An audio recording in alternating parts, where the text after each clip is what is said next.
قلب روحانیت میں خوش آمدید۔ یہاں ہم دلوں کو سکون، روح کو تسلی اور زندگی کو اللہ کے قرب کا رستہ دکھاتے ہیں۔ ہر ویڈیو ایک روحانی سفر ہے، ہدایت، فکر اور محبت کے ساتھ۔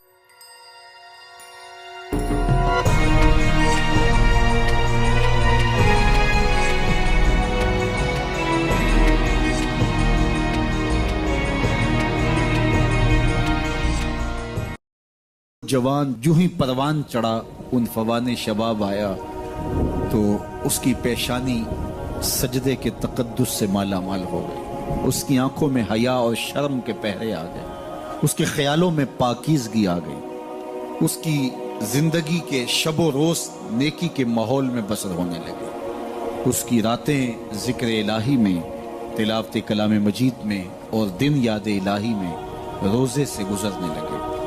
وہ جوان جس کی جوانی اللہ کی عبادت میں گزری، کہ جوانی اگر عبادت میں گزر گئی تو بڑھاپا تو پر نور ہے ہی ہے۔ سب سے مشکل مرحلہ زندگی کا جوانی کا ہے۔ شیطان زیادہ ورغلاتا ہے کسی شخص کو جب وہ جوانی کے مرحلوں سے گزر رہا ہوتا ہے۔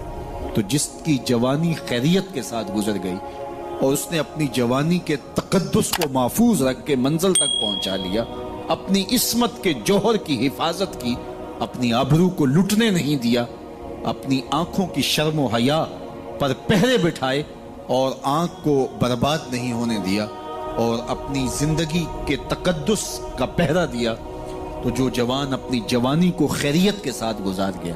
کسی نے کہا تھا نا، کتاب زیست کا ایک اور باب ختم ہوا، شباب ختم ہوا، ایک عذاب ختم ہوا۔ تو جوانی جس کی منزل تک پہنچ گئی خیریت کے ساتھ، عافیت کے سائے میں۔ مشکل تو بڑا ہے جوانی کو منزل تک لے جانا، خیریت کے ساتھ، داغدار نہ ہونے دینا، جوانی کے تقدس کو رسوا نہ ہونے دینا، عصمت کے جوہر پہ کالک نہ لگنے دینا، خواہشات کو غالب نہ آنے دینا۔ آسان کام تو نہیں ہے، مشکل کام ہے، لیکن اگر کوئی مشکل کاٹ گیا، جوانی کے تھوڑے سے ایام میں گزار گیا، اللہ اکبر۔ حضرت شیخ خطلی کہتے ہیں، داتا گنج بخش علی حجویری علیہ رحمہ کے مرشد ہیں، الدنیا یومن ولنا فیہا صومن۔ وہ کہتے ہیں دنیا ایک دن ہے، ہم روزہ رکھ کے گزار رہے ہیں۔ تو روزہ رکھ کے سارا دن گزر ہی جاتا ہے، دوپہر بھی آتی ہے گزر جاتی ہے، اور عصر کا وقت بھی آتا ہے گزر جاتا ہے، کھانے کا وقت بھی آتا ہے، چائے کا وقت بھی آتا ہے، سب کچھ ہوتا ہے لیکن گزر جاتا ہے، افطار تک بندہ پہنچ جاتا ہے۔ جس نے زندگی روزے کی طرح گزار دی، جس نے جوانی روزہ رکھ کے گزار دی، خواہشات کو بے قابو نہیں ہونے دیا، مشکل کام تھا لیکن اس نے مشکل کام کر دکھایا۔ اجر کتنا بڑا ہے، سنیے اللہ کے محبوب کی زبان سے سنیے۔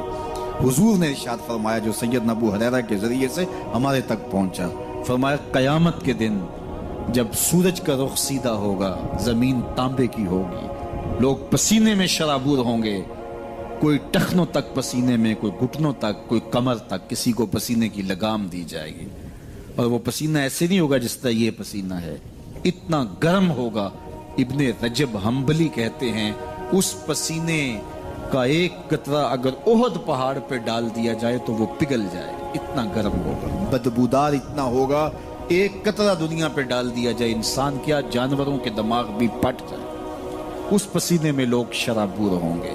لیکن جس نے اپنی جوانی کو عافیت سے گزارا ہوگا، کل قیامت کے دن جب کوئی سایہ نہیں ہوگا، اللہ اس جوان پر اپنے عرش کا ٹھنڈا سایہ عطا فرمائے۔ وہ شخص جس کو کسی عورت نے دعوت گناہ دی اور وہ صاحب منصب تھی، صاحب جمال تھی، اور اس نے یہ کہہ کہ یہ خواہش، یہ آرزو مسترد کر دی، انی خاف اللہ۔ اسی طرح کوئی عورت ہے تو اس نے اپنے تقدس کی حفاظت کی، اپنی آبرو پہ پہرا دیا اور کسی پیشکش کو ٹھکرا دیا، تو فرمایا قیامت کے دن جب کوئی سایہ نہیں ہوگا، اللہ اسے بھی اپنے عرش کا ٹھنڈا سایہ دے گا۔ کیسا سخت دن ہوگا، اور وہ کس اعزاز میں ہوگا، کس تکریم میں ہوگا۔ یہ تو 4 دن 10-20 سال ہیں، اور وہ 50,000 سال کا ایک دن۔ پھر اس کو اللہ کا شکر ادا کرنا ہوگا کہ اللہ تو نے کتنا کرم کیا میرے اوپر کہ میری جوانی خیریت اور عافیت سے گزری، اور آج اس کا تو کتنا بہتر صلہ مجھ کو دے دیا۔ آج اللہ نے مجھے اور آپ کو فرصت دی ہے، یہ اٹھتے ہوئے جنازے یہ پھیلی ہوئی قبریں، یہ ہم سے بچھڑتے ہوئے لوگ، یہ ہمارے لیے ایک پیغام ہے، ایک میسج ہے ہمارے نام، یہ ہمارے لیے عبرت ہے۔ آج وہ جا رہے ہیں تو ہمیں بتا کے جا رہے ہیں کہ صاحب ہم جا رہے ہیں، ہمارے پیچھے تم بھی آ رہے ہیں۔ اور یہ بات ذہن میں رکھیے، دنیا پر آنے کی ایک ترتیب ہے، دنیا پر جانے کی وہ لازمی ترتیب نہیں ہے۔ پہلے دادا آتا ہے، پھر باپ آتا ہے، پھر بیٹا آتا ہے، پھر اس کے بعد بچے آتے ہیں۔ ایسے کبھی نہیں ہوا کہ باپ سے پہلے اولاد آ گئی ہو۔ دنیا پر آنے کی یہ ترتیب ہے اور یہ طے شدہ منظم ترتیب ہے، لیکن دنیا سے جانے کی یہ ترتیب نہیں ہے کہ پہلے باپ جائے پھر ہی اولاد جائے گی۔ بسا اوقات بوڑھے باپ کو جوان بیٹے کی میت کو کندھا دینا پڑ جاتا ہے۔ تو یہ دنیا سے کب کوئی جا سکتا ہے مجھے اور آپ کو نہیں پتہ، یہ امر مخفی رکھا گیا ہے اس لیے تاکہ ہم ہر لحظہ موت کے لیے تیار رہیں۔ موت کے لیے تیاری یہی ہے کہ ہم توبہ کی دہلیز پہ کھڑے رہیں، اپنے مالک کی حضور رجوع کرتے رہیں، اچھے اعمال کا ذخیرہ کریں، اور کسی کے حق ہمارے ذمہ پر نہ ہو کہ ہم قیامت کے دن جو ہے وہ پچھتائیں۔ کسی نے اگر کسی کا حق غصب کیا صرف 3 پیسوں کے عوض کے اندر، قیامت کے اندر یہ کرنسی تو ہمارے ساتھ ہوگی نہیں، یہ تو ہم یہیں چھوڑ دیں گے، یہ مال، یہ دولت، یہ بینک بیلنس یہیں چھوڑ کے چلے جائیں گے، یہ تو کفن بھی میلا نہیں ہونے دیں گے کہ بانٹ لیں گے۔ جاندی واری ڈرونا بنے ہوتے ہاتھ نہ لاندے ڈر دے، جنہ لئی تو پاپ کمائے اج کتھے نہیں تیرے کر دے۔ وہ تو کفن بھی میلا نہیں ہوں گے دیں گے، بانٹ لیں گے۔ تو آخرت میں سکہ رائج الوقت عمل ہوگا، تو پھر عمل لیے جائیں گے۔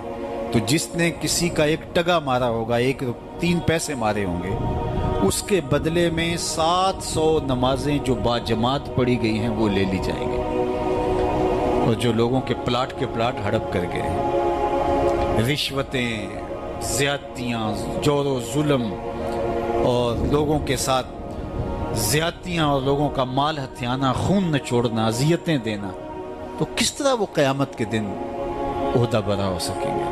تو آج اللہ کی رحمت کے در کشادہ ہیں، اور اس کی رحمتیں آواز دے رہی ہیں، آجو پلٹ کے، میری رحمت کے دروازے کھلے ہیں۔ اللہ اکبر۔ یا ایھا الانسان ما غرک بربک الکریم، اے انسان پلٹ کے آ جاتے ہیں، رب بڑا ہی کریم ہے۔ مجھے بتاؤ، یوں بھی کوئی آواز دیتا ہے؟ یوں بھی کوئی؟ بسم اللہ الرحمن الرحیم۔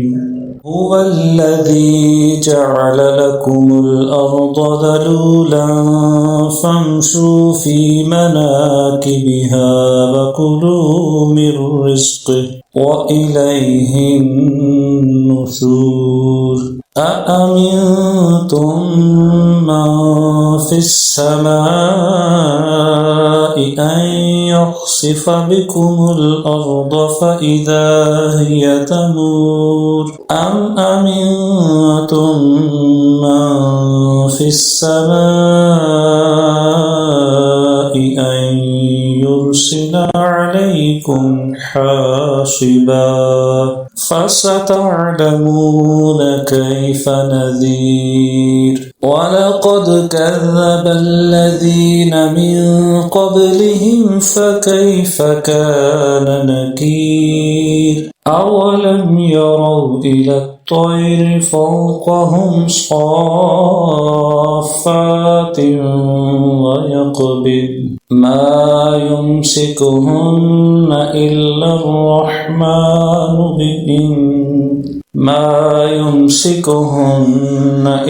الرحمن إنه بكل شيء بصير۔ أمن هذا الذي هو جند لكم ينصركم من دون الرحمن إن الكافرون إلا في غرور۔ أمن هذا الذي يرزقكم إن أمسك رزقه بل لجوا في عتو ونفور۔ أفمن يمشي مكبا على وجهه أهدى أمن يمشي سويا على صراط مستقيم۔ قل الذي أنشأكم وجعل لكم السمع والأبصار والأفئدة قليلا ما تشكرون قل هو الذي ذرأكم في الأرض وإليه تحشرون ويقولون متى هذا الوعد إن كنتم صادقين قل إنما العلم عند الله وإنما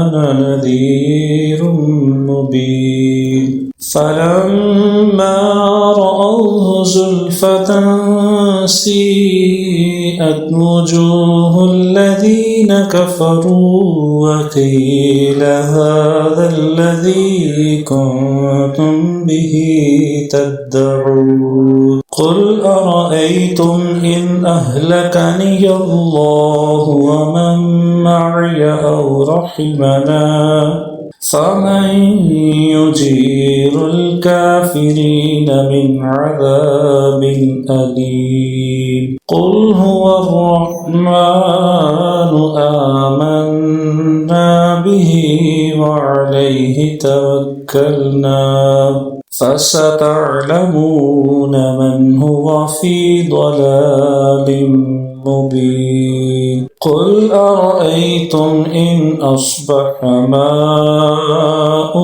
غورا فمن يأتيكم بماء